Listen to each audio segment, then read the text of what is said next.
ladies and gentlemen, to another episode of the Small Business Spotlight. I know it's been a while, but the wait is gonna be worth it because I'm here today with business coach Rich Hall. Rich, thank you for joining us today. Hey, what a pleasure, Travis. Good to see you, and thank you for having me. Yes, sir. So tell me a little bit more. There's a lot of people that talk about business coaches in general. What is a business coach? And maybe, if you don't mind, why did you get into that? Great question. There's a concept of a business coach that can go down a lot of paths with business owners. Right. My approach is that, business owners face challenges every day, right? But they're expected to have answers. Mm-hmm. And it's lonely at the top. You don't always have anybody to talk to that can truly relate to the challenges that you're facing. And I give them an opportunity to have someone to have a great conversation and to have an experience of sharing the problems and challenges that they face. And then that generally identifies some areas that may be leveraged for improvement and say as a leader themselves. Okay. Or we'll also talk about areas of their business that may be holding them back or roadblocks. And then those are things that we focus on so that we can get their business going in the right direction. Very cool. So in my background, I came from a business consulting. I did that for a little while within one particular consultancy. When it comes to the difference between a coach and a consultant, can you kind of define what's the difference between that? Sure. In my mind, you hire a consultant for a particular task. They come in, may do the task, and then they may depart whether or not your team or company has benefited by knowledge from that experience. Okay. Whereas a coach comes in and their primary goal is to help you improve both as an individual and a leader. But in my case, it's also someone that can help advise or provide value to the business. And in all circumstances, I make sure that any value that we discuss, they know before I leave. Okay. And they can use it and leverage it from now on. Okay. So I've actually heard it described. A consultant is somebody that you hire to do a job that you don't want to do. And an expert is somebody who knows at least a little bit more than you do. So as a coach, you're kind of a little bit of both, but you're still that kind of advisor at the same time to make sure that they stay on task and they're actually continuing to move in the right direction. Do I have that kind of in my own words? Does that sound about right? Yeah, I would say so. I think that where you differentiate in certain different kinds of coaches, because people will call themselves maybe an executive coach, maybe a business coach, and whatever the differences are there.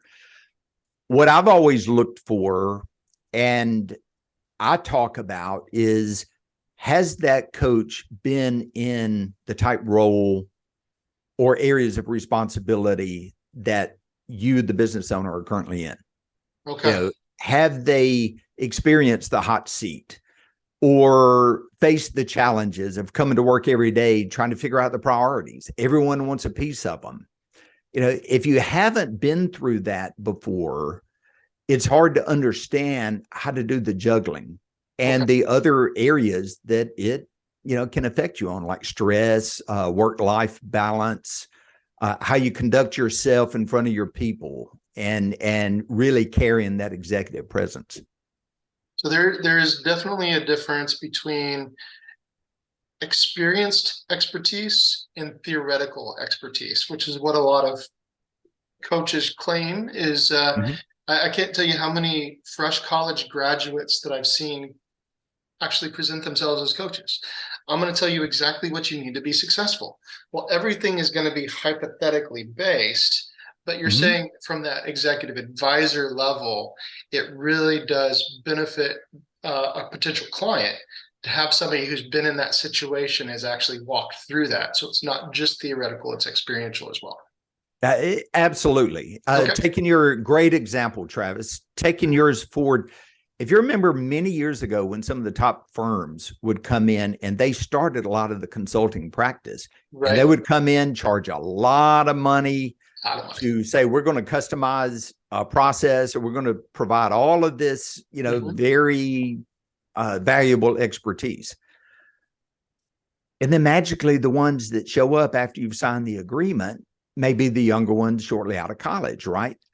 Well, what you're really getting is a process that firm had already developed, that the ones out of college had been trained on, and they're just migrating your situation over into a process that they know and they're comfortable with. That's how their model works and how they can do it financially. So they're fitting you into a box. They're fitting you into a predetermined process. Okay. Perhaps not the best for you. I understand that besides coaching and advising, do you do anything else? Like a mastermind groups? Do you participate in anything like that? Or sure. So I actually run 2 CEO roundtables today, of which 8 to 10 CEOs, sizes anywhere from about $1 million up to about 70 million in revenue. And I do that through an organization in Houston called Silver Fox Advisors. But it's a great way of staying in touch with a lot of different CEOs and what they're facing: economics, personnel issues, retention, engagement with clients, you name it. I also run a nationwide mastermind group, which allows us to have business owners to come in that are from all over the country, and they all have different areas of expertise. So we're able to stay current on things that, say, either a particular region may not be aware of, or things that provide current value. For example, newer technologies, aspects of things like AI, or just a variation of topics, but all with a goal again. How do we grow the business for those participants that are there and create like peer groups where everyone receives the value? Okay. So with the roundtables and the mastermind groups, the experience that's coming into that group is actually helping each other, right? So they're not just all reliant on you, but yet you can still help them to connect with each other and kind of connect those dots that might not be so obvious for the small business owner, for example. And that sounds like what you do in a coaching process as well. So I could definitely see how those two things interact quite well. So let's just say a small business owner or a solopreneur comes to you for help. What does that process look like for you? It usually opens up with just a great conversation. There is probably a referral, which is where so much of these type discussions originate from. All right. And we sit down at their office in a safe environment, perhaps over a cup of coffee, and we talk about, what are the challenges they're facing? And, challenges can manifest in quite a few different areas. It could be, I've been trying to grow my company. I've done all these different things, and what I'm doing is not working. All right. Okay. Others could be, hey, we're growing like crazy, and we're going into areas that I'm not comfortable with. This rapid growth, how do I maintain growth in revenue along with growth in profitability, as an example? Or even culture. Culture changes rapidly whenever you have fast growth. Absolutely. And culture, to me, is the number one factor for business owners that really need to focus on, that so often get overlooked. And other conversations that happen, right now, for example, there's a lot of baby boomers that have gotten to a point and they said, I built this company. What do I do with it?